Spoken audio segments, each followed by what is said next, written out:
Ear. No reported income for the last 5 years, and the only claim to fame you got, as far as I could find, was finishing second place in the International Rope Skipping Championship in Boulder, Colorado in 1984. Quite an accomplishment. What was your speciality? Double Dutch? Fuck this guy. T, I can handle this, dog. You darn nuts looking bitch! Shit, Help my man. fucking know you didn't Christ, just man. step to me, What the dog. hell are you doing, That man? skipping shit cut me deep, dog. Suck on this, Blondie! Fuck my eyes, man! Get him out of here. High panted bitch! I am gonna be watching you. Is that right? Oh, yeah. I'm gonna prove you wrong, big guy. Because I can play this game a lot better than you. Really? Yeah, really. You got something to say? No, it's just admiring your pants, officer. Right.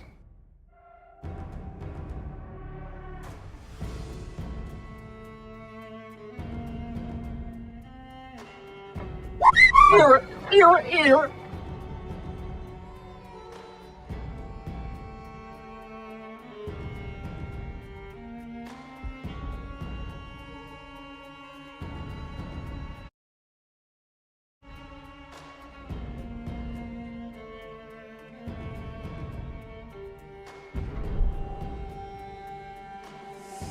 Stay still, my heart. The wound is deep. No, the category is worse. I promise you that. Are you certain?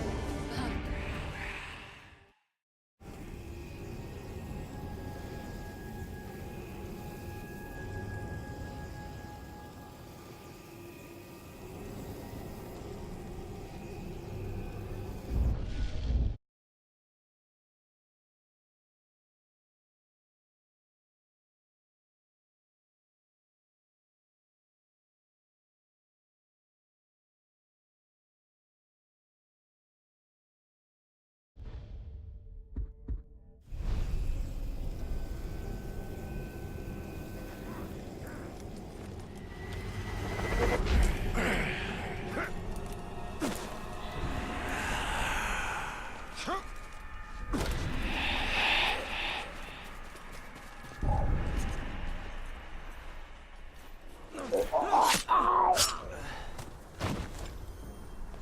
Thank you, Ranger. We poisoned the slaver's grog, but he knew we'd done it. Can you help my friends?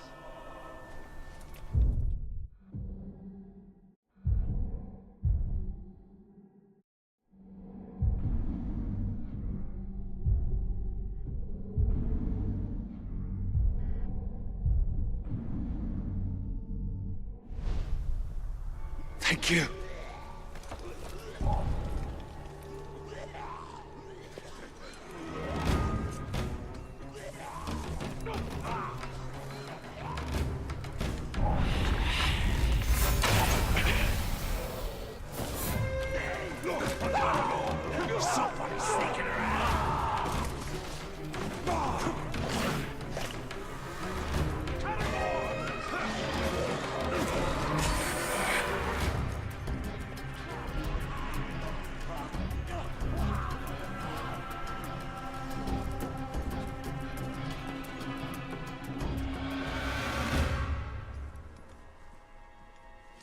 Look, don't call me crazy, but I heard them strange sounds again. We heard them too. Scared the shrub.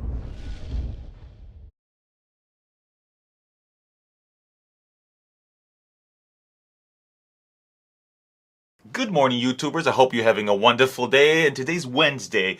And on Wednesday, we talk about cases, legal cases that are currently within the court system that impact you, the content creator, the YouTuber, the Instagrammer, the podcaster, the artist. And it's hard to get away from the case we spoke about last week. It's just the case that keeps on giving. It's the Maddox versus Dig Masterson case. In it, you got two online personalities where after a breakup of their partnership, a podcasting partnership, it devolved down to online fights and eventually into a lawsuit where Maddox, one of the partners or the ex-partners, is accusing the other one of mostly harassment and incitement of a mob mentality that he says impacted his livelihood, his reputation, and frankly his mental well-being. He's claiming, among other things, intentional infliction of emotional distress.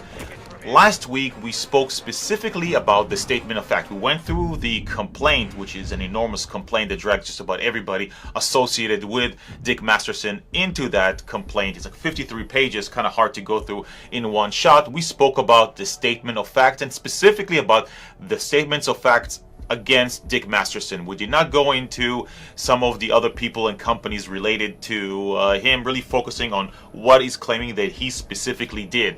And part of the conclusion is that there really weren't a lot of facts. There were some naked allegations, basically alleging that something happened, like he incited people to attack me online, but the evidence just didn't show it at all. Or saying that he was responsible for people to delivering death threats, but some were disturbing threats. Some things were actionable, things that I would have taken to the police, but no way associated with the defendant. There's claims that he's associated with it, that he incited it, that he encouraged it, but you don't see it in the evidence, the tweets, the posts, the writings. None of them show, in fact, that he encouraged, incited, controlled, managed, or told people to say that. So when we looked at the statement of facts, it left us really lacking for real connection between allegations and evidence.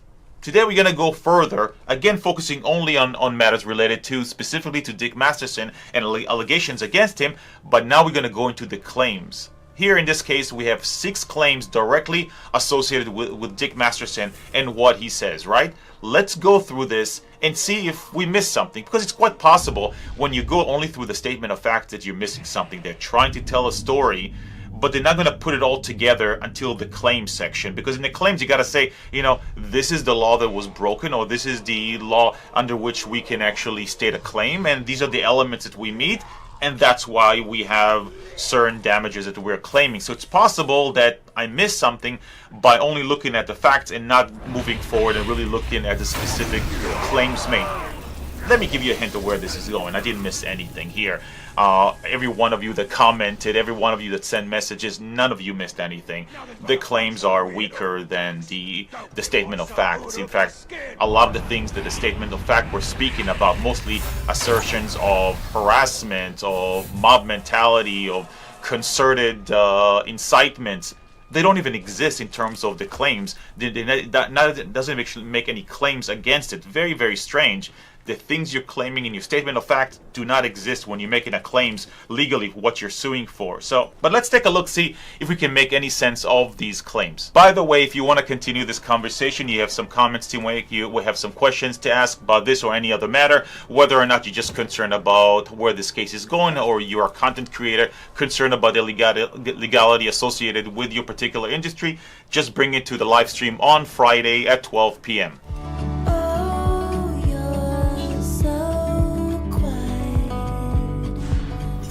Hi, my name is Lior Lesser. I'm a tech lawyer, and this is YouTuber Law. And today we're going to continue our discussion about the Maddox versus Dick Masterson case, and we are going to focus on the claims made.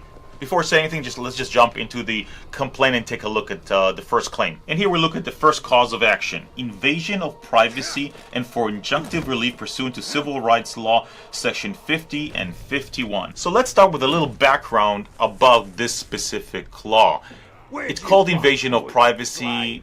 It really is not. For that matter, New York doesn't have that kind of a common law associated with an invasion of privacy. What this particular provision, and we're really talking about Section 51, Section 50 has nothing to do with it. It sets certain crimes as misdemeanors that has no application in this case. But many attorneys actually include both 50 and 51 in their lawsuit, even though it has nothing to do with it. We're looking at Section 51 here, and it says that you can't use somebody's name and likeness in an advertisement. Now you can see where this is going if you listen to the last show about some of the claims made in the harassment and the usage of his likeness. But basically, let's start with what he doesn't say. It doesn't say that I can't talk about it and make money in the process. It doesn't say that I can't show your picture and make money in the process. It says that I cannot take your name or likeness, your picture, and slap it on a product. I cannot use an advertising with your picture to promote something unrelated. It doesn't say I cannot actually speak about you and show a picture. This law that will not prevent me from actually writing an article about you as critical as possible and including a picture of you as part of that article. This has absolutely nothing to do with it. It's literally about slapping your picture or your name on top of a product. If you remember, a couple of weeks ago, we spoke about the Thelonious Monk case. It's a famed jazz player who has passed since, and part of a misappropriation, an endorsement lawsuit, is whether or not his face and name is used inappropriately when slapped on a bottle of beer. That's the kind of case this would fall under if it was brought under this invasion of privacy law and civil rights within New York. It's essentially if your picture was slapped on a product unrelated to you, okay? And we're going to talk about in a second why this law does not prevent me from talking about you, criticizing you, and slapping your picture on top of it with the intention of making money and making very good money. This cannot be the law, and there can never be such a law in the United States unless certain things happen, like, frankly, the repeal of the First Amendment to the United States Constitution. That's the only way that kind of a law would pass. But let's take a look through the claims made and actually talk about it. 118. Defendants use plaintiff's name, photograph, picture, portrait, and/or likeness without their written consent within the state of New York for purposes of advertising or trade. Now that language comes right out of the law. They have to say it. Now let's see if they actually find ways to actually prove that. As set forth more fully above, defendants' entire business is based around their harassment campaign against plaintiff and creating content around the use of plaintiff's name, photograph, picture, portrait, and/or likeness to solicit patronage by their fans. Defendants' most lucrative use of plaintiff's name, photograph, picture, portrait, and/or likeness appear to be through defendant podcasts on Patreon, wherein defendants solicit fees from their patrons or fans to access their podcasts, which are principally based on using plaintiff's name, photograph, picture, portrait, and/or likeness as punching bag and the basis of their show and content therein. Now, if this sounds familiar, it's because the statement of facts kept repeating this idea that Dick Masterson has a show that is predominantly critical of Maddox, and he makes money off of that. Now, the problem is, the same problem as before. So what?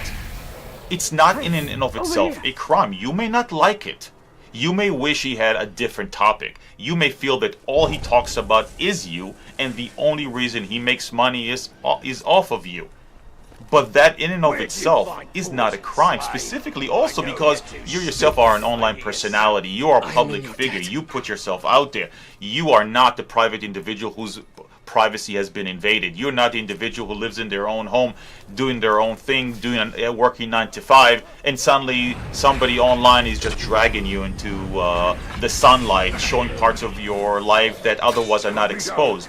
Okay, you're an online personality, and your life, its criticism is absolutely fair game, and there's absolutely no law that says otherwise. So in and of itself, that allegation is not going to carry much weight. In addition, defendants specifically use plaintiff's name, photograph, pictures, portraits, and/or likeness in advertising and selling. Again, that was part of the naked allegations made in the statement of facts, something that was never backed up with any evidence that in any way showed any of this. In fact, all we've seen is maybe some tweets where your names are mentioned, some posts where your name are mentioned. We've never seen any real advertisements using your name to promote something.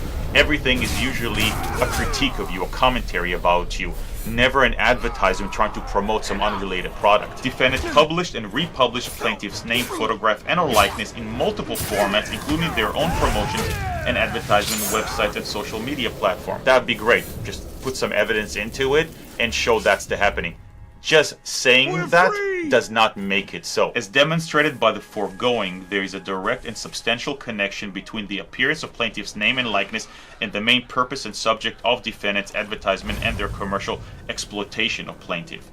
Defendants' actions against plaintiffs grossly invaded their privacy, violated the civil rights statute in an egregious and unconscionable way, which included publishing plaintiff's private information, phone number, and address, and inciting their fans to invade their privacy, send horrifying threats, and engage in appalling harassment campaign against plaintiff and their plaintiff sponsor for defendant's own commercial gains at plaintiff's expenses. Allegations that you never showed in the statement of fact.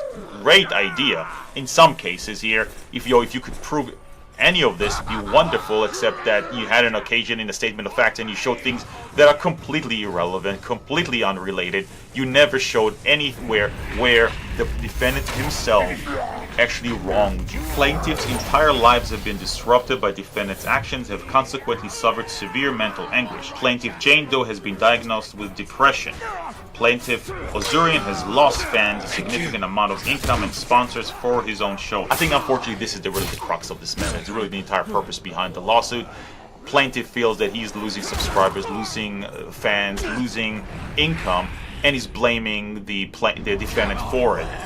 Again, you've got to show connection. You've got to say, this is what he did. What he did was illegal, and as a result, I actually suffered losses. So far, you haven't done any of that. Therefore, the plaintiff is asking for actual and compensatory damages in amount in excess of $20 million, and that the court issue an injunction enjoining defendants from featuring, distributing, or using plaintiff's name, photograph, portrait, image, and likeness in any way whatsoever, in any form or format whatsoever, and that any current use by defendants be immediately taken down from any and all websites and social media, including YouTube, Patreon, Facebook, Twitter, Reddit, being used by defendants be immediately taken down and enjoined from further use by defendants. So, just your average day $20 million lawsuit, no real connection to any damages done or any harm actually be made, and what's the connection?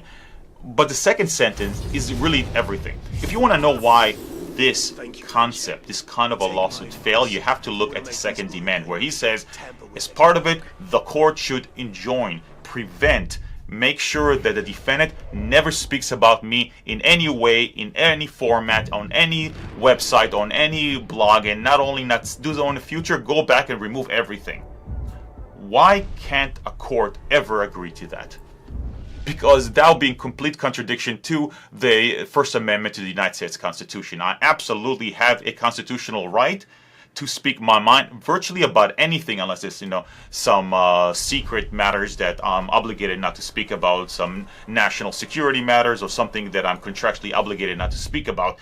But I have a right to speech, a right to expression. That's probably one of the most fundamental rights within the United States. So unless something happened that I'm not aware of, where the First Amendment was repealed, this kind of prohibition is not only ridiculous, but there's no court in the land that can actually issue that. Any judge that will issue such an injunction would, at the first take, be removed from the bench, because it's an absolute ridiculous. And that's really why this entire concept of the claim under Section 51 of the Civil Rights Law within New York does not work here.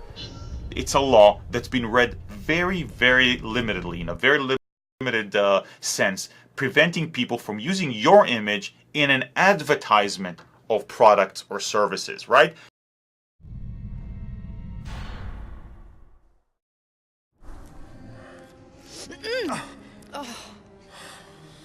You saw what these monsters are capable of. It is madness to stay here. Yes, but circumstances have changed. Don't you see we have him on our side now? Why would he want to help us? Weeks ago, he was our enemy. Italian, ready to pick that fight?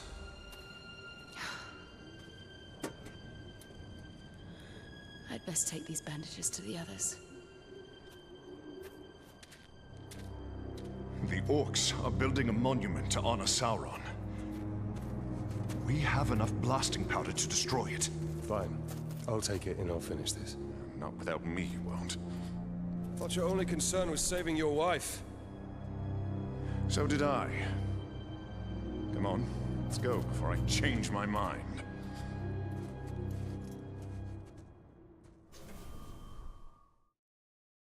Forgive Erin's words. Her heart is with our people. The slaves you helped us free know where the Dark Lord's monument is most vulnerable. We will strike there. We'll need to steal a cart of grog from the Uruk. It will make quite the trigger for the blasting powder. Let's move.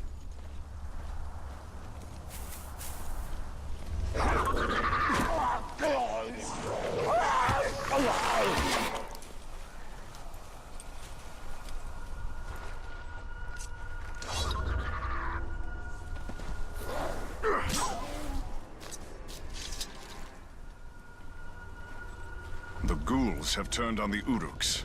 Nature's darkness cannot be tamed.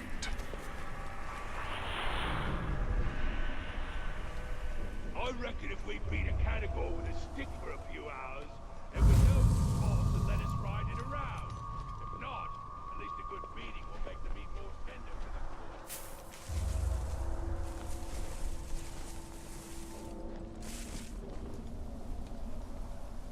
the The cart's up ahead.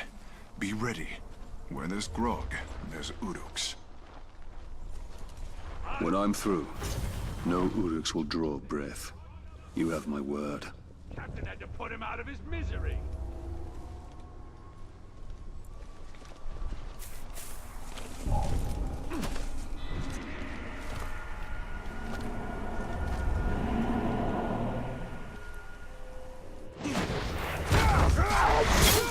The cart, the spark of our rebellion.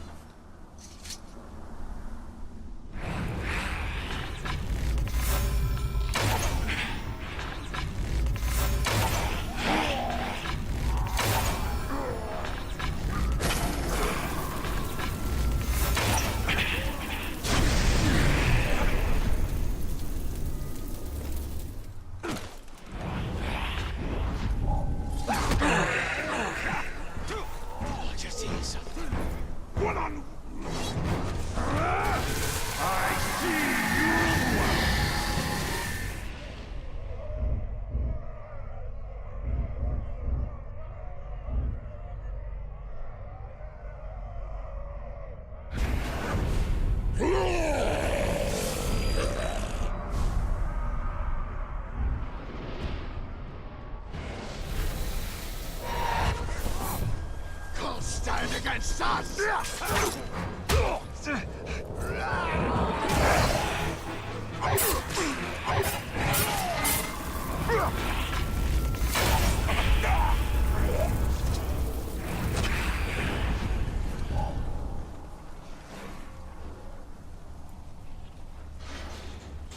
I see the Ranger.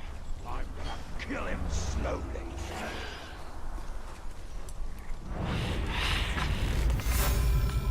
All clear, men! Excellent, Talion. Now we must ensure our men can push the cart to the monument free from harm.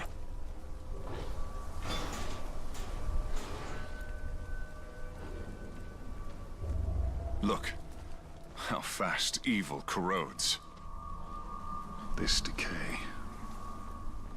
Gondor must not fall prey to the shadow.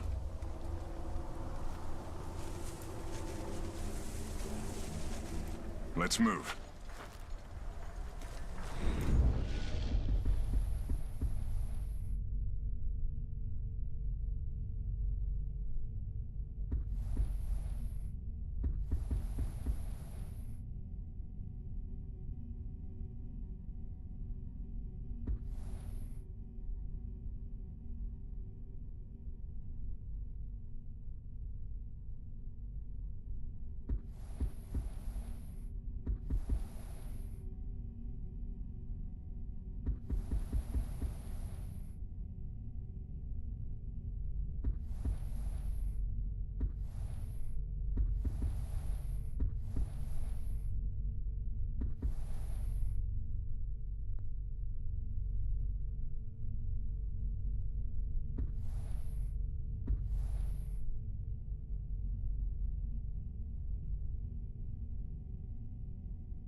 Wait.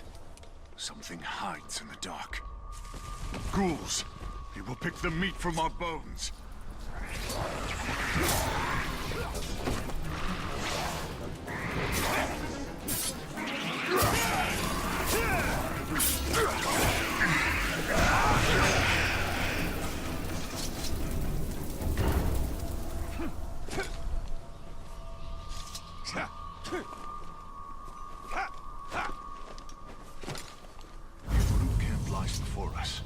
Kill the lot, so my men can pass.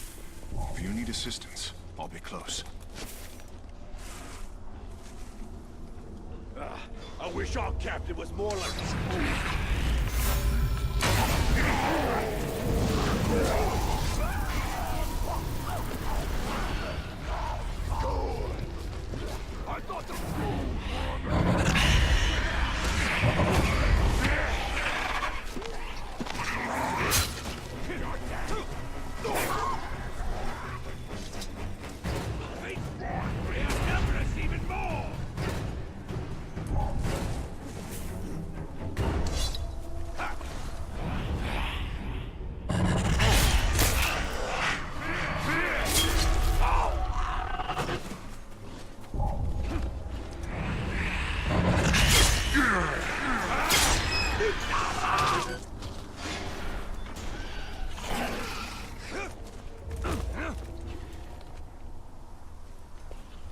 worst part of falling off the ledge was getting a mouthful of doom.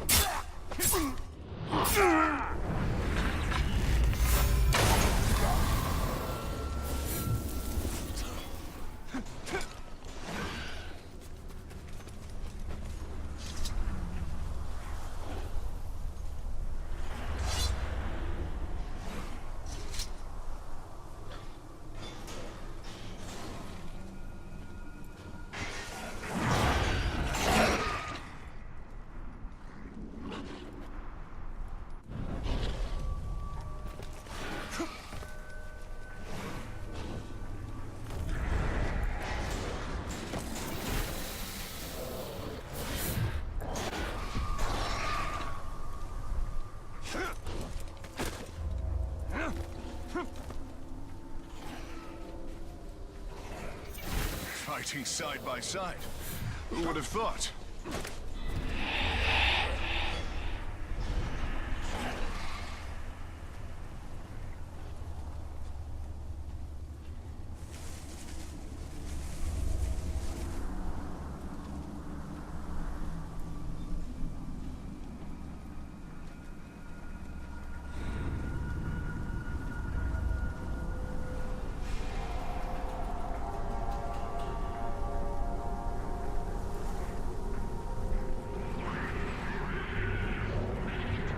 Ranger, stay close.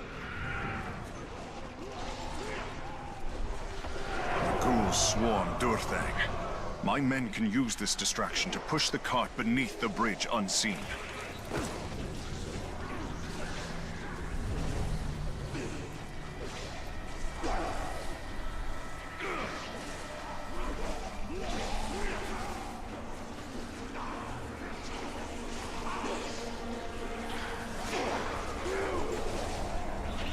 Simmer, beasts. You'll get Uruk guts as a reward.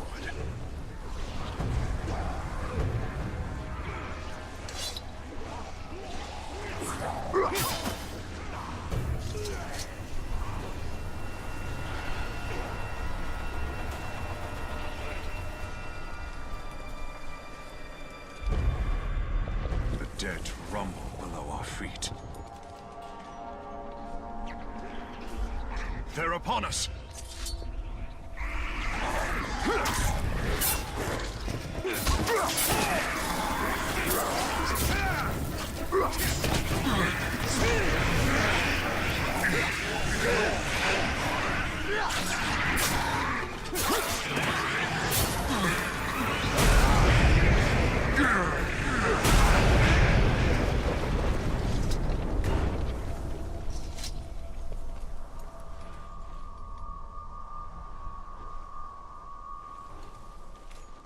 My men will protect the cart. Let's clear the ridge so they may pass.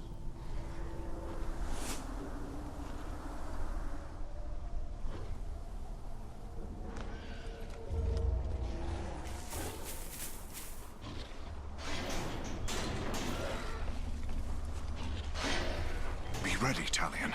The next outpost will be the largest.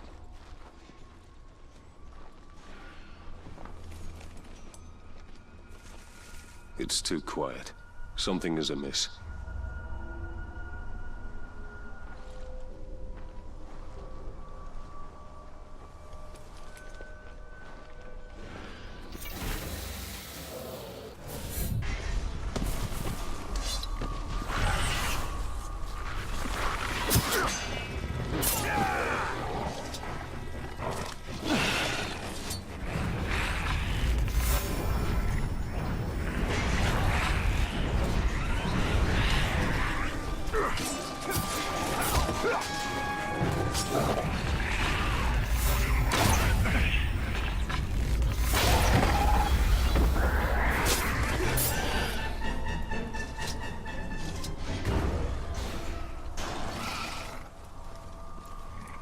Caragors. One enemy replaces another. The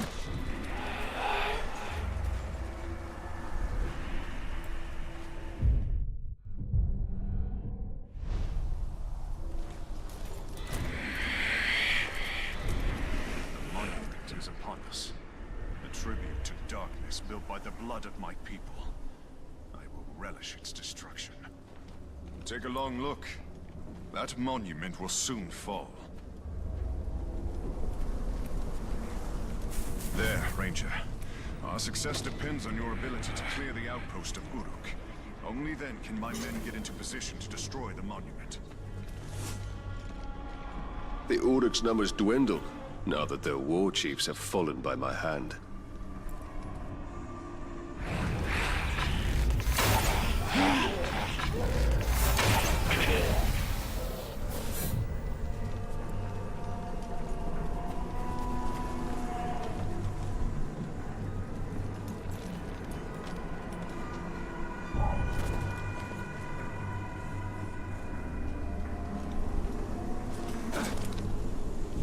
I dare that ranger to jump down on me from above.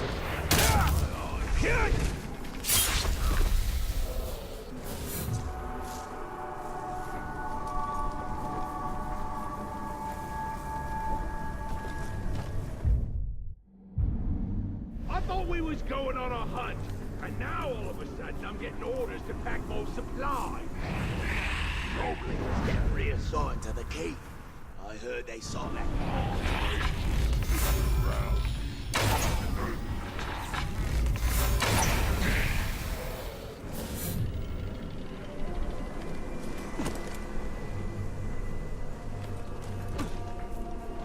No Uruks deserve to be strung along for this long. Ratbag served his purpose. They ought to just kill him off.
Everyone!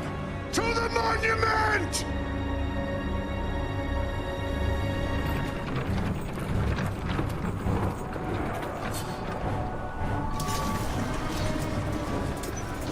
I'll handle the Uruks. You handle the cart with the explosives. Protect us! Our next step will be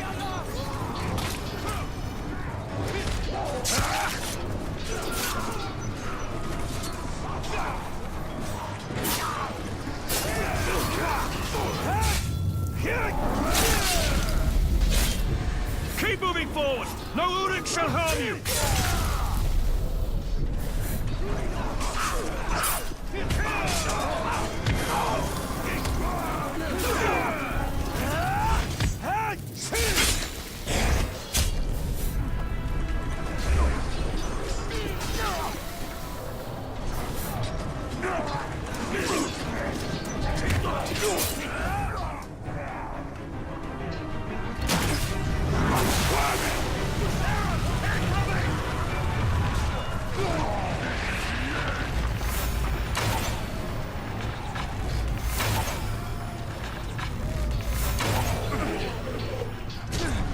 Pain harms us not. We carry one far greater.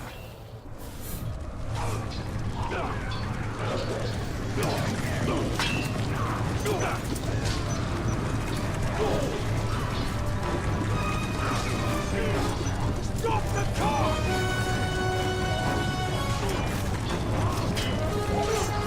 Arrows! They're coming!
You have sealed their doom.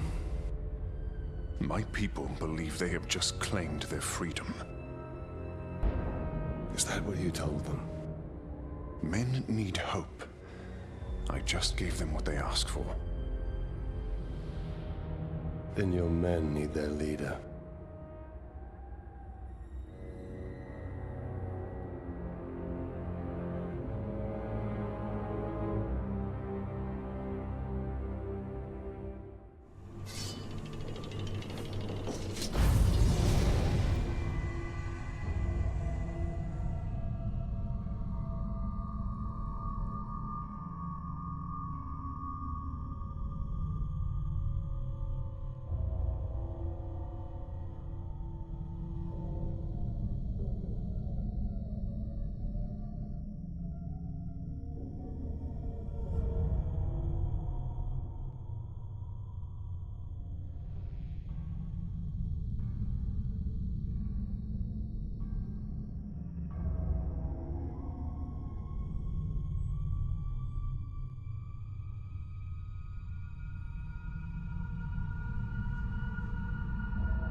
If I'm using your name and slapping on top of a soap bar because I'm trying to sell soap to it, that's where you might have a claim here. But I have absolute right to speak about you, and in the process use your name and use your picture with full intention of making money. That's what newspapers do every single day. Let's move on to the second cause of action, in this case, defamation. And what is defamation? It's basically false statements of fact that causes the target injury. Defendants publish written oratorial defamatory statements of facts concerning plaintiff Ozunian and plaintiff Jane Doe on numerous occasions. Said statement consisted of associating plaintiff with numerous appalling and false things for advocating and encouraging their fans and followers to harass and defame plaintiffs and posting reprehensible things directing at destroying plaintiffs' business relationship and their personal lives and indicating other vile things such as having sexually transmitted diseases, encouraging and advocating rape.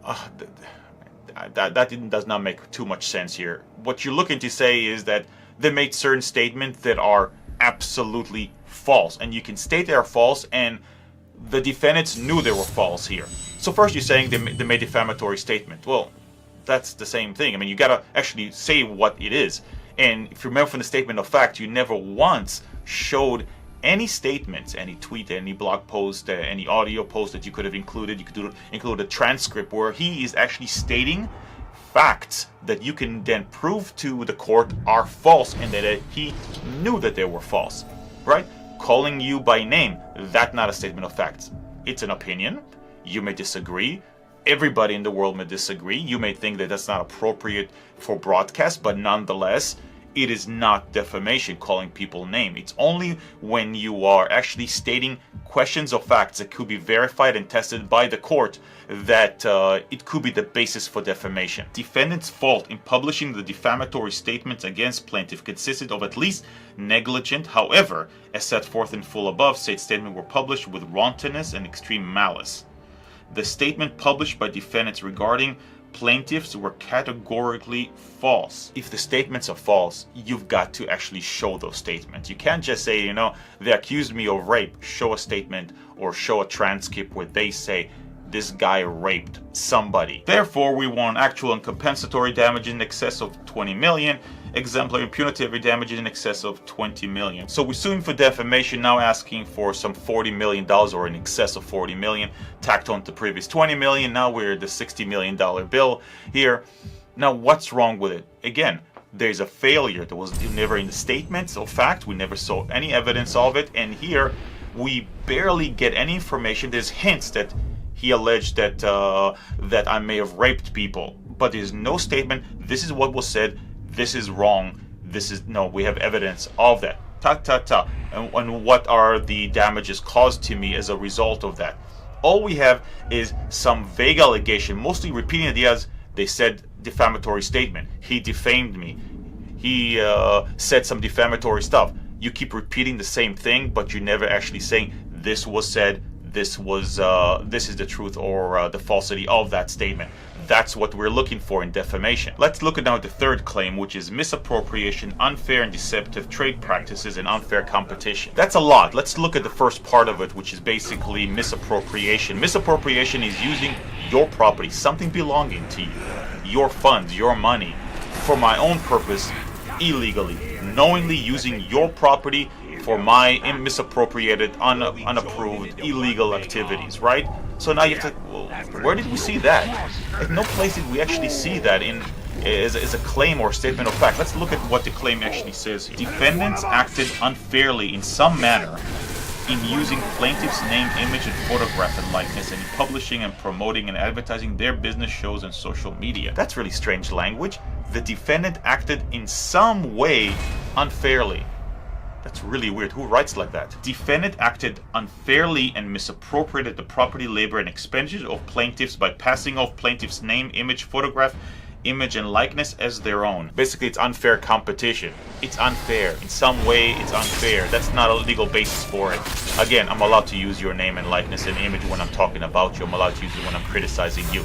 There's no way for any newspaper to survive, any magazine to survive if they were not permitted to do something like that. I don't have to do it only in ways that benefit you. I'm absolutely allowed to do it to benefit me. Much of the media is based on that concept. But then you say, you know what? No, Lior, you're missing the point here. What I'm saying here is that the underlying illegality isn't the unfair competition.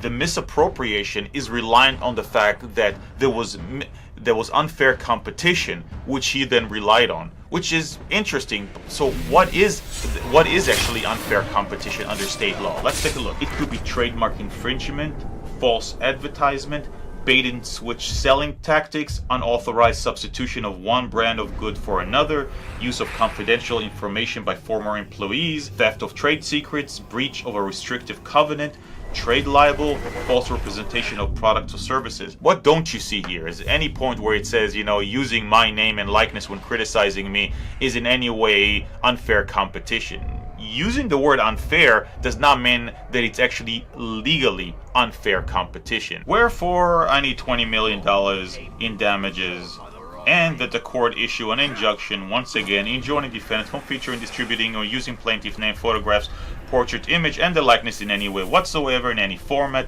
whatsoever. Again, apparently the First Amendment to the United States Constitution has been repealed, and we no longer have the right to free expression. But let's move on to the fourth claim here, which is intentional infliction of emotional distress. And here it says, defendant... Hold, brother. He wants the Grave Walker. The Black Hand has come. One of his minions. He was sent here to hunt us down. Let me gather my men.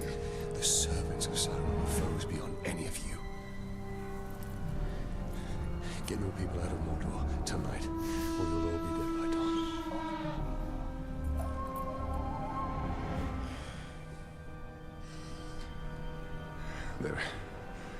There is a hidden tunnel to the Black Gate. Aaron, it's time. Goodbye, my friend.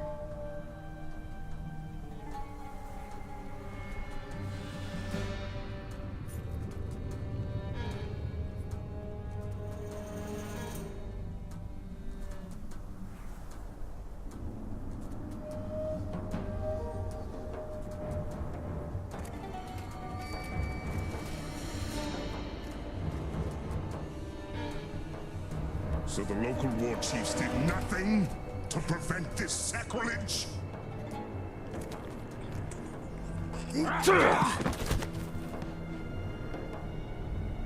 They all perished in battle, my lord. All except me, War Chief Ratbag. Fortunately, you are still alive. Now, bring me the head of this grave walker. Claim the head yourself. The ranger from the Black Gate. Where was your bravery when we bled your wife and gutted your son? Kill him! The Dark Lord will rule!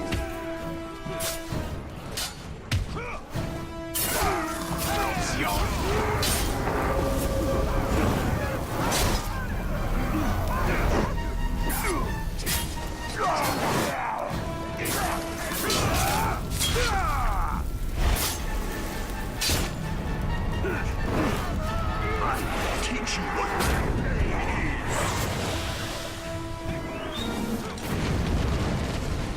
step back and learn the art of the kill. Scream for me.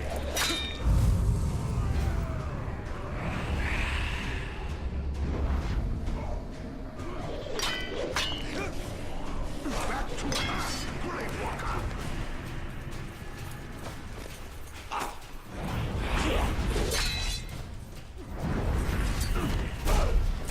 Hit him from the side!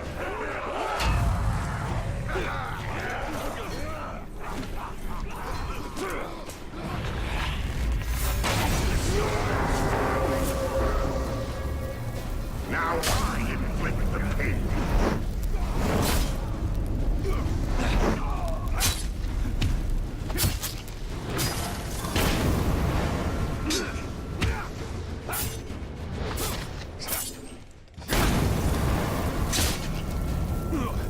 Ranger, time to die.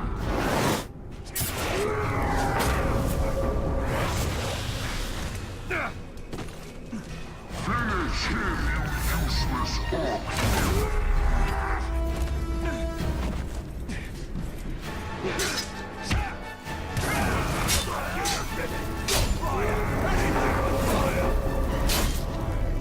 The Dark Lord will rule!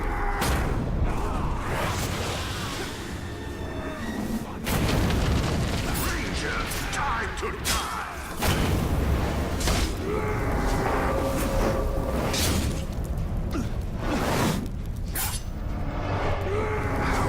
Vengeance taste, Talion. Is not the darkness sweet?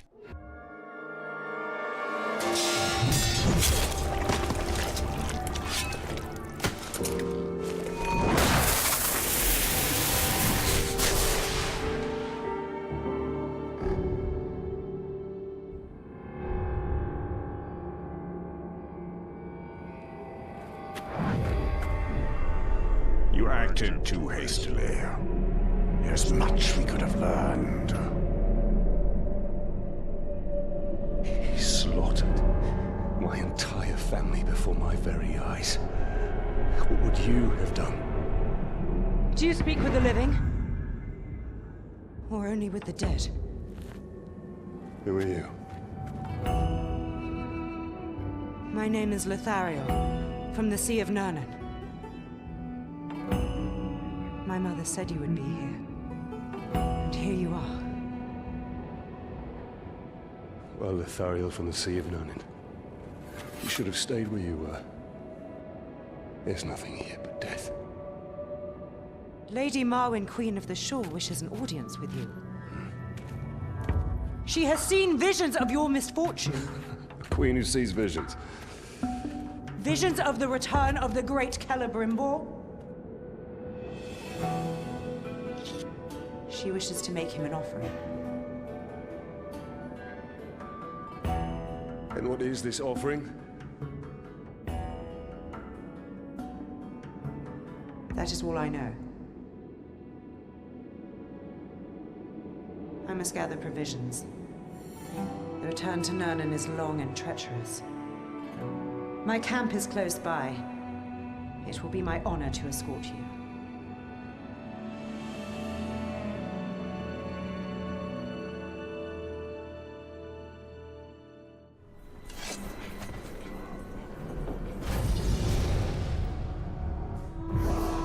We have defeated the Hammer of Sauron, but the Black Hand and the Tower remain. And their master.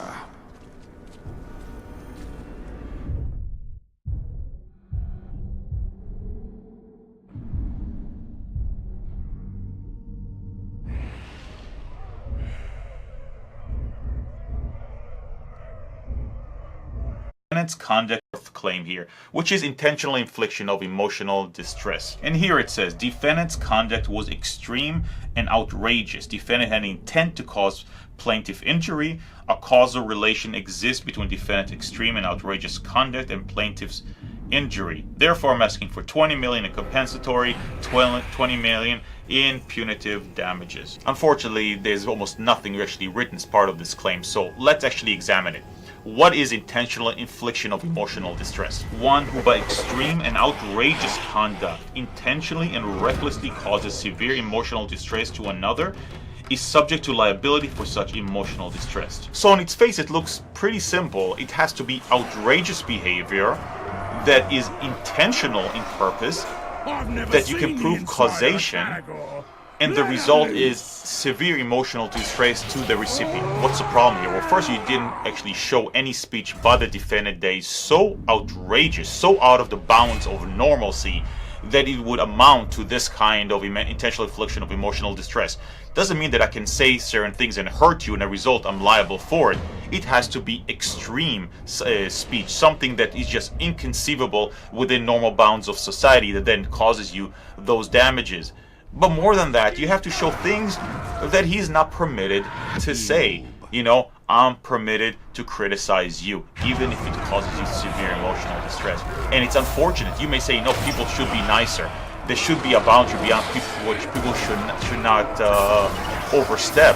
That might be great. Unfortunately, in order to protect free speech, we set those limits very far apart because we are always concerned that we actually are going to inhibit free speech, the free expression of ideas. And we know that criticism of individual, criticism of ideas, commentaries, and satire and parodies of ideas we don't agree with is inherent in our US Constitution. As a result, we cannot stop it by saying, we can't allow it because it hurts people. This is the fact that you feel hurt by it, that your girlfriend is hurt by it, does not mean that they are not permitted to say it. We may wish it not to be said, but doesn't make it illegal. And so we move on to the fifth cause of action. It says tortious interference with a contract. As set forth more fully above, a valid contract existed between plaintiff Ozunian and his sponsors Harry and Kendall and Hyde, as well as others, including plaintiff Ozunian's publishing contract for his new book. Defendant Herrera and Kinos intentionally improperly procured the breach of said contract, which resulted in substantial damages to plaintiff Ozunian. Therefore, I want $1 million in damages, $5 million in punitive damages. So again, you didn't really speak as to the elements here to actually prove what's going on here. Basically, you've got to prove a few things.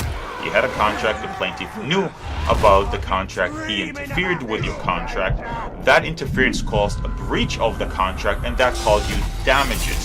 Now, a lot of things are missing here. Predominantly, there's no evidence whatsoever. You've never shown that he actually interfered with your contract. What did he do to interfere with your contract? By tweeting about it, it does not make an interference. You claim that there was incitement, but you never actually shown it. But let's say you have that evidence. There were just too many papers. You decided for the sake of brevity and the sake of making things a little more compact, 53 is long enough. Let's remove some of that evidence. I'll discuss it later. I have evidence showing incitement. But then you actually have to prove that your contracts were breached. Not that they were stopped. Not that they stopped sponsoring you and advertising with you, but they were breached. as a result. Now, you did show one message, and I don't remember if it was an email, a tweet, a message on a social media, but a message from, I believe it was Harry's, that said that they had to stop sponsoring you because they faced a cost through social media. Now, that could have been developed into something interesting, but ultimately you'd have to show that Harry breached the agreement. Again, the loss to you is not that they no longer want to sponsor you. The loss would have been that they breached the agreement. They had a contract requiring them to sponsor you for the next 3 years. They cut it off after 2 years. They breached it. It was in violation of the contract as a direct result of what the defendants did. And we move to the last one, which is the sixth cause of action: tortious interference with a business relationship. And here it says, Plaintiff Ozunian had a valid business relationship with a third party, such as his fans, developers, and other individual company. Defendants interfered, caused injury to Plaintiff Ozunian relationship with his fan, developers, marketers, and other individual companies. Therefore, $1 million in compensatory damages and $5 million in punitive damages. So, what are we talking about here? Well, it's very similar to the previous claim of interference with a contractual relationship. The interference with a business relationship is very similar, except that there is no contract. Somehow, we were negotiating in good faith, and the only reason they withdrew from it is because of your interference. Now, none of that has been shown. They are trying to hint at the fact that by speaking badly about him, it caused his fans to leave him, his subscribers to leave him. He's also throwing their developers and the like. Many people don't want to work with him because of the backlash from social media. To say, well, you know what, because I criticize you, less people subscribe to you, less people pay you money, less people pay you money on Patreon or anything else, or maybe people don't want to work with me. That's just naked allegations without any evidence. It's not going to be the basis for interference with business relationship. I've never seen a claim like that. And can you imagine how undermining to our entire business system it would be if it says that as a result of competition, if one business loses customers, the other business will then be liable for interference with business relationship. Hey, you are successful, as a result, I'm losing business. You are now liable for me because I lost business. Or you're promoting your product as being better than mine. As a result, people are buying it from the competitor. You're liable for interference with my business relationship. That's ridiculous. There has to be an illegal activity somewhere there, something that was not otherwise permitted. That's what we were looking for, a breach of a contract. I did something that breached a contract. Maybe I lied to your partners, and as a result, I told them that you are committing fraud. As a result, they withdrew from a contract and actually breached the contract. Same thing here. I would have had to have gone to somebody, lied to them about it, and as a result, a business relationship would have to have been broken up and you would have suffered damages.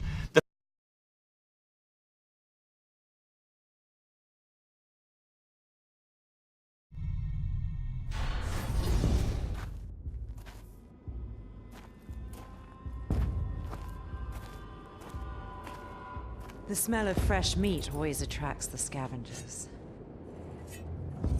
And they tend to travel in packs. You should leave now. Queen will be pleased to see you.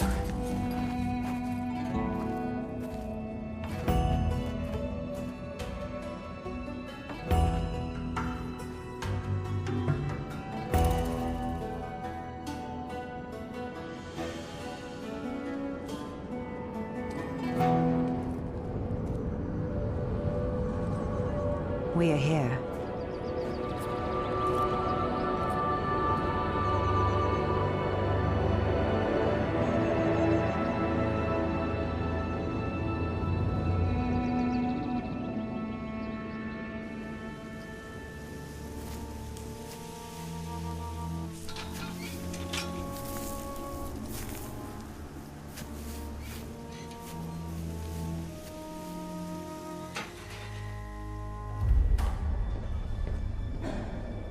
Lady Marwen, Queen of the Shore.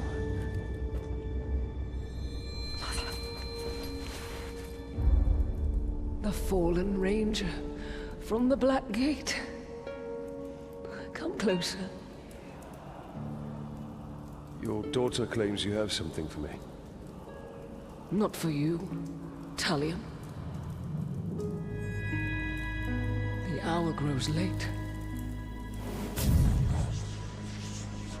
Very soon, the Dark Lord and his army will march all over Mordor, but a great power can be awakened to prevent it.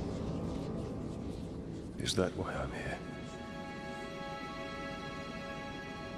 Breach into Morgoth's Scar. Take the elven craftwork from the ghouls and find the dwarf.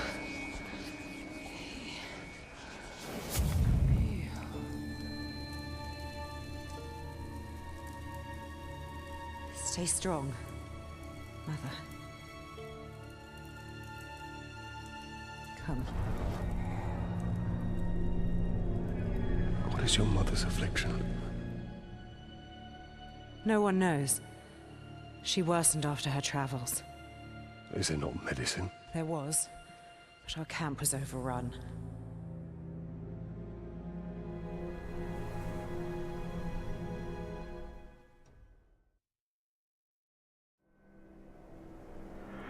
Rangers of the Black Gate, I am Hallis, your new commander. I am proud to lead you, defending Gondor, should the Nameless One ever return. Stay for...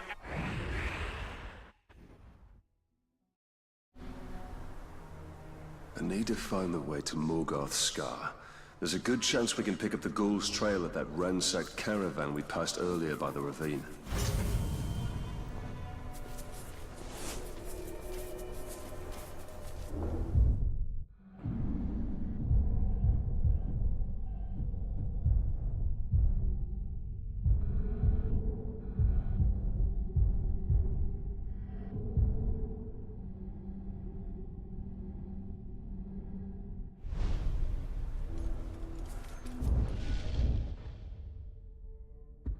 The fact that I'm advertising to your fans saying come over to my channel, that's competition. That's not interference with business relationship. The fact that I'm making fun of you, the fact I'm criticizing you, the fact that I'm talking about our relationship and why I thought I was wronged by that relationship does not mean that then you can sue me because more and more developers you claiming don't want to work with you. That's not interference with business relationship. And we move on to the 7th cause of action, which is conversion. Conversion is basically taking somebody else's property and using it as your own. Effectively stealing somebody else's property. So let's see what the accusation is, because I don't remember that ever being said in part of the statement of fact. So it's kind of strange to just bring it up here as part of a claim, but maybe I'm missing something here. Defendants converted a variety of documents and virtual information of plaintiffs, including but not limited computerized lists of plaintiff Ozunian's fans, sponsors, and business associates, information and documents related to plaintiff's business and websites and other social media accounts maintained by each plaintiff for their respective career, and private information including phone number, addresses, account information, and passwords, which were created and maintained by plaintiff. That is truly the first time you ever hear about this. In the entire statement of fact, which wasn't short, never once was there mention that he stole something. Apparently, if I'm reading it correctly, there's a claim here that the defendant, Dick Masterson, stole property that was theirs and he had no access to it. It's simply unclear what he's talking about here. We're talking about lists of fans. Is that secret information? Information that only he had and it wasn't something he shared with him? Was there an agreement that even though I'm sharing it with you or you have access to it, you are not allowed to use it afterwards? Ultimately, that's what you'd have to prove. That, we had a relationship, it was contractual in nature, it was clear that he's not permitted to use any of my fan lists. And as a result, he actually converted my property into his own when he used it. The fact that something is a list of your fans, or people that work with you, or people that are your developers, or people that are your associate, does not make that information inherently yours and information that if I use would constitute conversion. you'd have to prove that you prevented access to them, that it was yours alone, that nobody else had access, you weren't sharing it, it was clear that he didn't have any rights to it, it was, let's say, contractual in nature, and he knew that he did not have rights to it, or if I gave it to him, it was under limited circumstances, sort of a license, so he was allowed to use it when it came to running the podcast, but was not permitted to then convert it into his own usage when he ran his own. All that is missing.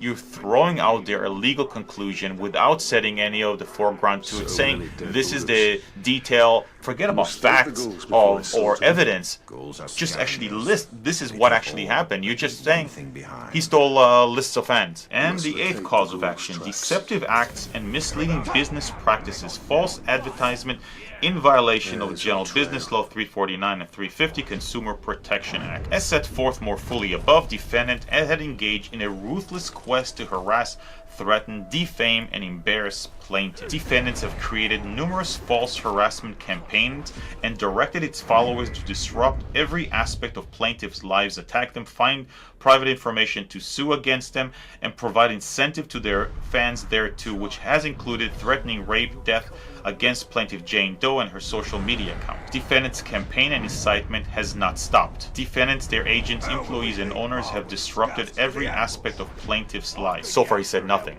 They harassed me, they defamed me, everything that he claimed before, that for which there was no evidence at all, or which claims were never actually made, just naked allegations but no real legal claims. Now it's just being repeated. But I'm sure the good stuff is going to come right now. The material deceptive acts and misleading business practices of defendants were directed at a consumer, which caused plaintiffs actual harm. As such, defendants engaged in fraudulent and deceptive acts that were directed at consumers that act were misleading in a material way, resulting in plaintiffs' injury. So obviously I was wrong, because there was absolutely no meat to any of this stuff. I think I know what they're going to be hinting at. Maybe they'll amend this to fix this. I think they're probably talking about the fact that they feel that Dick Masterson, when he advertised specifically to Maddox's fans, that was deceptive advertisement, because as they said, my fans want nothing to do with you. As a result, that was deceptive advertisement. Or maybe it was when you placed a billboard near my house encouraging people to join your network, to become subscribers to you.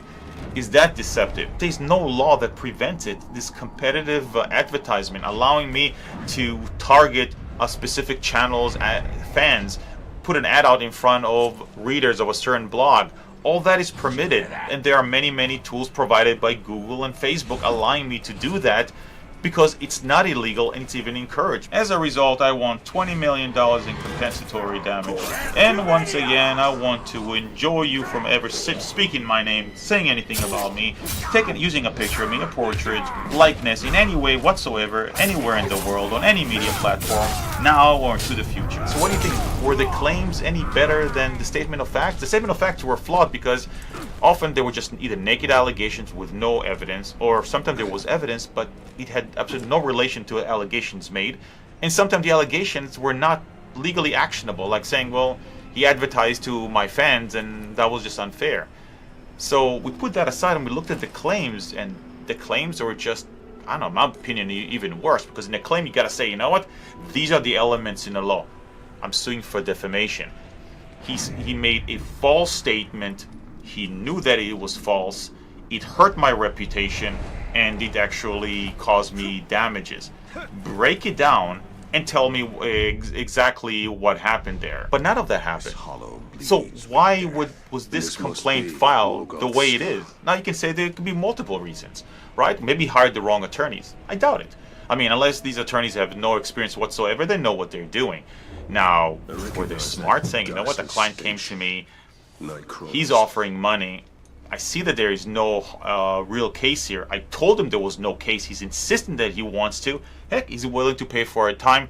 Let's move forward with it. This is the best I could given what I was provided. Maybe they were smart like that. They knew that they can make a buck off of this, and this is the best that could be done because, frankly, there was no real evidence.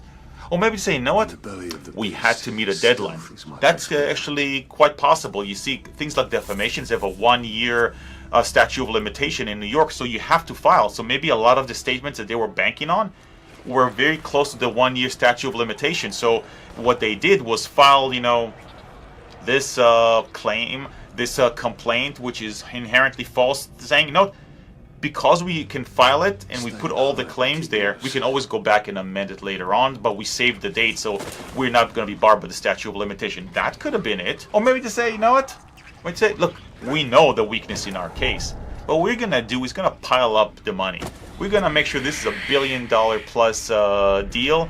And what we're going to get everybody to settle. Patreon is going to settle, Masterson is going to settle, some of the people he works with because they don't have the money to, they'll just settle. Some will settle because they can't afford to defend themselves, others will settle because just the time value of money, it's going to cost too long, it's going to take 2-3 years to defend, they're just going to give you money to walk away. We're going to jack up the value, we're going to throw everything we have in order to force a settlement. Sometimes that's a strategy. They know that they're going to lose, but they're going to force a settlement. But maybe it's something else. Maybe I'm missing something here. Maybe I'm going down the wrong path when I'm looking at the complaint and what are some of the flaws. Maybe this is intentional. Think about it. Maybe the best thing that happened to Maddox is that Dick Masterson is fighting him. Maybe he recognized that in a market where his brand is falling, where he's losing fan, where he's losing sponsor, where he's losing revenue, the best thing that can happen for him is the continued aggravation with a competitor, a successful competitor. Because the more the competitor talks about him, the more people will react. Maybe negatively. Yes, we all like to have positive interaction with our fans and in hope that that drives up revenue. But it's better to have interaction than zero interaction, even when the interaction is absolutely negative, right? So maybe through this is trying to restart the fight, reignite it, get more and more people aggravated, maybe more and more people to talk about it. Maybe he can spin this off into the mainstream media, getting some attention by talking about it. Yeah, I filed, you know, $1 billion lawsuit against a partner. Let me talk to you about it. Maybe he can talk to some of the media outlets about it. Maybe he can gain some free or law.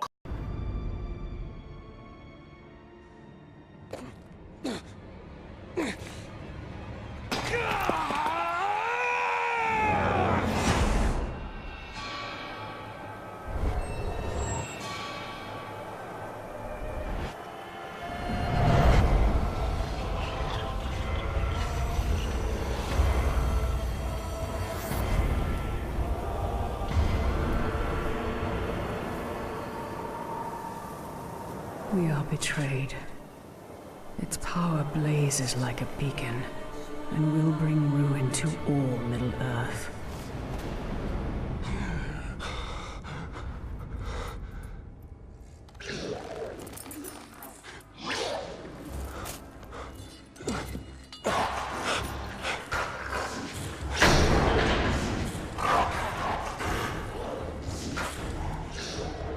Gondor! What is that creature?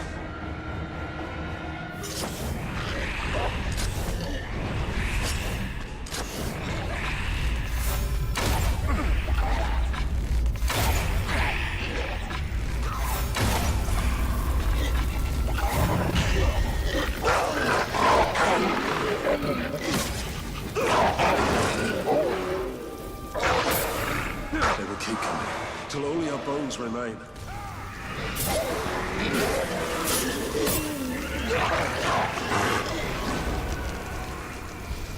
The storm is past. The danger is not.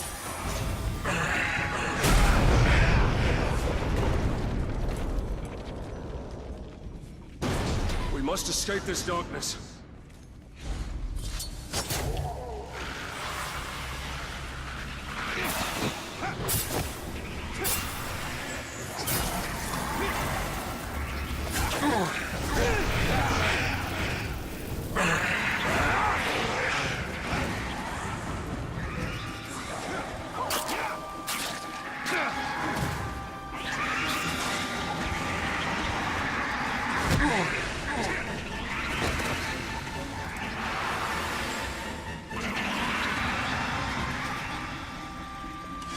Those fires will stop them.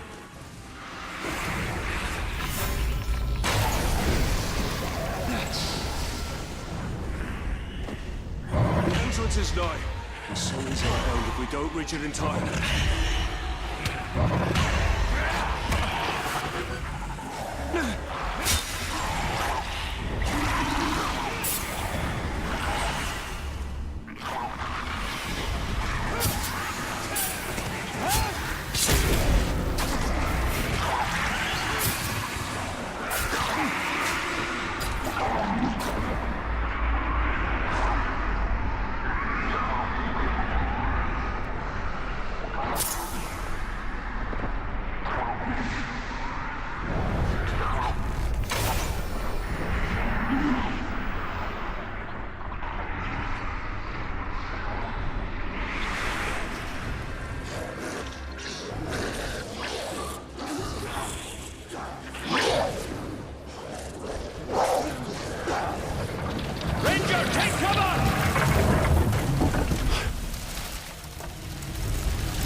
pity to injure military career inside the belly of a ghoul, eh?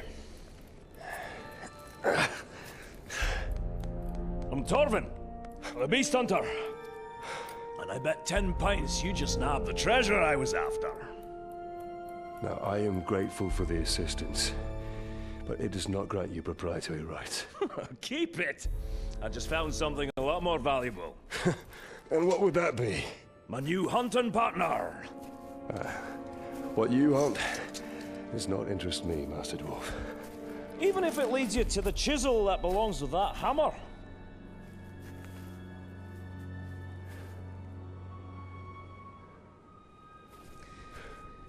Every creature's got its lure. Yours just happens to be very old. Well, if the thrill of the hunt takes your fancy, my camp's not far. Find the dwarf.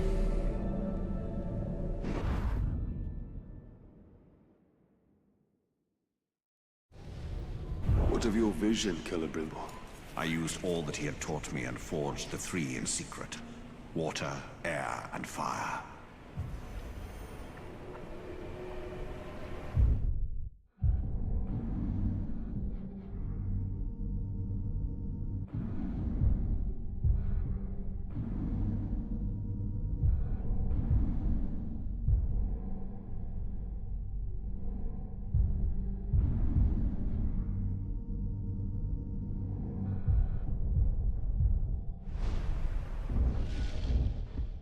Cost PR through this. Maybe that's why the complaint and how ridiculous it is, maybe that's why it doesn't matter. Because all of this is about generating free PR for his brand. Negative PR, but nonetheless some PR. Let me know your thoughts. Anyway, I hope this was instructive. If nothing less, I hope this was entertaining. I know that I'm actually enjoying speaking about this because frankly I see a lot of these kind of lawsuits. We talk a lot about these kind of lawsuits between different content creators, between different YouTubers, Instagrammers, sometimes between media companies and Instagrammers. But it's not quite this colorful. You don't see lawsuits like this making just enormous allegations with no evidence. It's kind of funny sometimes, but it's also instructive. So I hope it was of value to you. If you want to have any comment, you have any concern, anything you want to talk about, just leave them down below. If you want to talk about it further, show up Friday to the live stream at 12 p.m. and we'll talk more. I'll see you next time.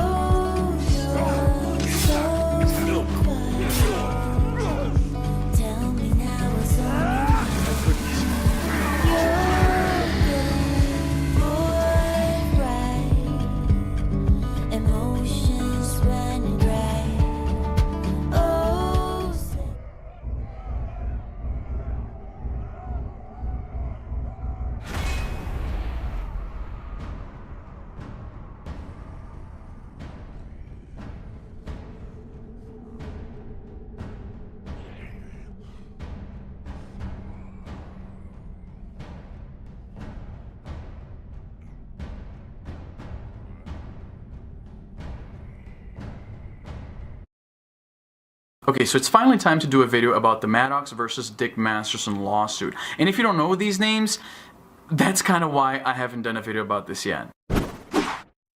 Despite following the story very actively, pretty much from day one, I've refrained from doing a video about it for a number of reasons. One of them being, like I mentioned in the beginning, is the fact that the majority of the internet could not care less about these two people. Really, the only people that are deeply invested in this whole thing are the people who listen to the podcast that spawned the whole feud. So it's not a video that matters to a lot of people. The other reason being that this story is so long, there's so many moving parts, so many side characters to it, I was afraid I wasn't going to be able to do it justice. I'm kind of lazy. But it's finally time to talk about this issue, and part of the reason for this is Mundane Matt. Mundane Matt, for those who don't know, I'm going to put his link in the description, is a fellow YouTuber commentator of mine. He's actually, I consider him a close friend. He's one of the first American YouTubers that I approached, and we started talking, we became friends. A decent guy. I love this guy, so don't take my criticizing of his covering the story as any kind of personal insult or slight against the guy. I actually love his work, and he's a main source of inspiration to me. Plus, he kind of looks like me. I gotta throw that in there. So let's back up. Who's Maddox? Maddox is one of the original internet satirists. He started a website back in the late 90s, and he became one of the most popular comedy websites on the internet. He influenced a lot of people who do internet comedy, myself included. Hell, I bought his book when it first came out, and let me tell you, those are some dark years. It was when I first came to Canada. I didn't have any money, my English was really poor, didn't have any friends, so this book meant a lot to me. It brought me a lot of joy in really shitty times. So that's one side of the equation. The other is a man named Dick Masterson, who wrote the book Men Are Better Than Women. Funny story is, a guy that I used to work with left this book at my house years ago, and now he's my roommate. Go figure. Together in 2015, they started a podcast called The Biggest Problem in the Universe. The idea here being that they would pitch problems that they considered terrible, and they'd make the case for why they're so bad, and the audience would vote on which one is the worst. It's a great concept, but the problem is that some months in, Maddox started seeing the premise of the show as more of a serious scientific experiment, whereas Dick, being a comedian first and foremost, was always trying to bring the funny. They ended up butting heads over this. Maddox was always trying to craft this well thought out argument, or so he thought, and Dick was always trying to poke fun of everything that he was saying. The dynamic worked, but it was clearly unsustainable, and we could see as listeners, or rather hear, that they weren't getting along so well like they were in the beginning. This different approach of the two hosts made for some downright unlistenable episodes, where Maddox is just stubbornly trying to argue a point that he thinks is brilliant but really isn't, and Dick is just helplessly trying to still make this into a comedy podcast. So things weren't working out. It all came to a head when Maddox, doing an episode without Dick, just announced the end of the show, and not only that, but he thanked everyone that helped put the show together, with the exception of Dick. It was very obviously done out of spite, and it made people speculate on what had happened. For his part, Dick was happy to chalk it up to creative differences and just leave it at that, and because we saw the degradation of the show over the last few months, we bought it. Maddox, on the other hand, was a little underhanded about it. He kept implying that Dick had done something terrible, and it wasn't very clear what exactly had happened, but obviously from the outside looking in, Dick was okay with how things happened, and Maddox was really butthurt about something. Dick, being a comedian, started making fun of the whole situation on his newly created podcast, The Dick Show. Maddox wasn't super happy with how things were going, but he mostly kept to himself in that he wasn't publicly saying what had happened or how he felt about it, but he was throwing a few jabs here and there. He was, again, implying that Dick had done something that it was unforgivable, but he wouldn't say what it was. It was kind of manipulative. Eventually, Maddox got tired of all the jokes and went nuclear. In a video that has apparently since been deleted, Maddox essentially accused Dick of embezzling funds, or at least he heavily implied there was some sort of financial fuckery happening. He also whined that Dick DM a fan on Reddit, saying that he was only doing the podcast for the fans and the money, and worse yet, he tried to paint Dick as some sort of rape apologist, which most of the fan base, which were still a little sort of evenly split up until that point, started leaning heavily in favor of Dick. Maddox used two things to prove this point, and they were both very dishonest. One is he took a screenshot of an 8chan board, which anybody can create, which is not in any way associated with The Dick Show, and he found a thread with basically no posts where somebody said that here's a list of women they wanted to rape. Appalling, yes, but has nothing to do with what Dick does. It has no involvement from Dick whatsoever. It was one thread on an anonymous board that anybody could have created, with no posts. It had no traction whatsoever, which led some people to speculate that Maddox himself had created the thread. The other was an out-of-context clip from the podcast where Dick is trying to explain what people should expect when there's evil people around. Maddox took that out of context to make it sound like Dick was saying that women deserve to be raped, which was, again, one thing that made the fans lean heavily in defense of Dick. Maddox spread this video around his buddies in the LA comedy circle, and as a result, Dick was banned from UCB Theater, a hotspot of LA comedy, and that's what prompted Dick to finally let it all out. Again, the guy was happy with not airing dirty laundry and just leaving it at creative differences, but now he had been goaded into explaining what happened, and this is what happened. Dick left a wedding party with a girl that Maddox used to date years ago. Maddox became furious when he found this out. He blew up the girl's phone,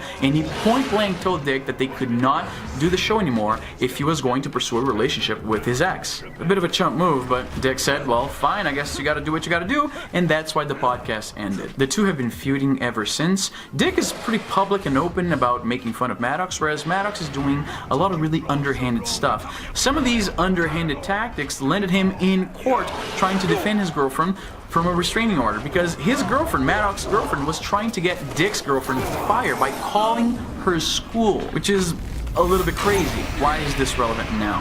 After months of being made fun of by Dick, Maddox decided to sue Dick for $20 million. In the lawsuit, the 54-page lawsuit, he claims a bunch of stuff that are at the most half-truths. He admits a lot of the ways in which he kind of created the situation he finds himself in. He had to name his girlfriend Jane Doe in the lawsuit because presumably if he went with her real name, they would find out that she has a restraining order against her by the defendant, which doesn't help her case. The restraining order, of course, was a result of Jane Doe trying to call Dick's girlfriend's workplace to get her fired. I have a big problem with the way Matt commented on the story, but the thing that stuck out to me the most, and it's something we discussed on Twitter, and I don't think he understood my point. On Twitter, Matt said that Patreon had disabled people's account for less than what the lawsuit alleges, like Lauren Southern, a famous right-wing political commentator. And I mentioned to Matt that I don't think he fully understood what happened. In the case with Lauren Southern, in case you know the story, she was covering the Defend Europe movement, and in one of the videos she put out of this event, she was directing the barge driver, pilot, whatever you call it, to get in between the sinking dinghies with refugees and rescue operators. Now, no matter how you feel politically about the refugee situation in Europe, that's essentially getting in front of an ambulance because you don't think the people who are dying deserve rescue. So obviously that's a far more serious thing to do than making fun of somebody on the internet.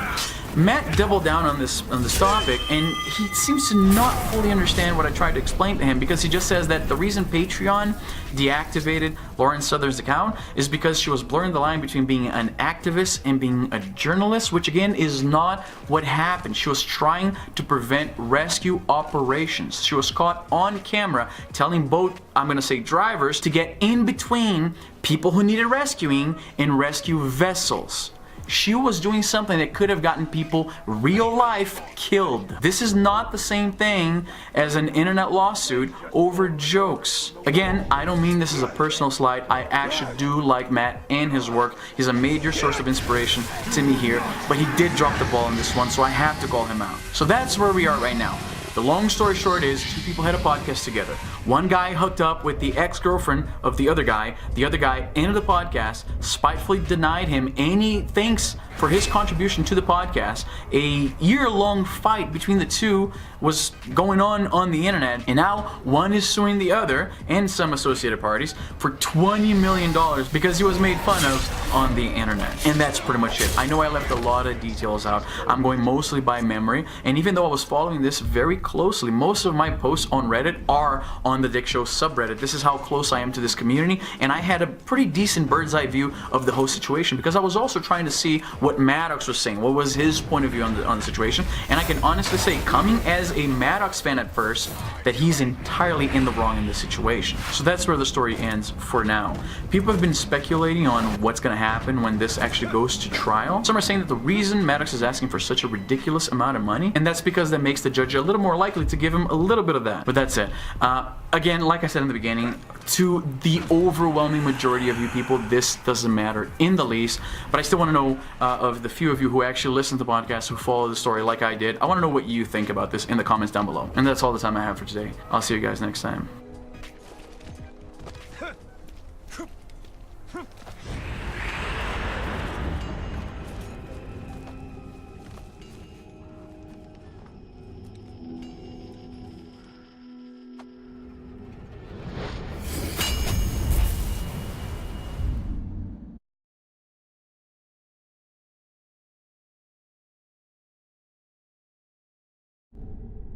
Each citadel to the light against the shadow.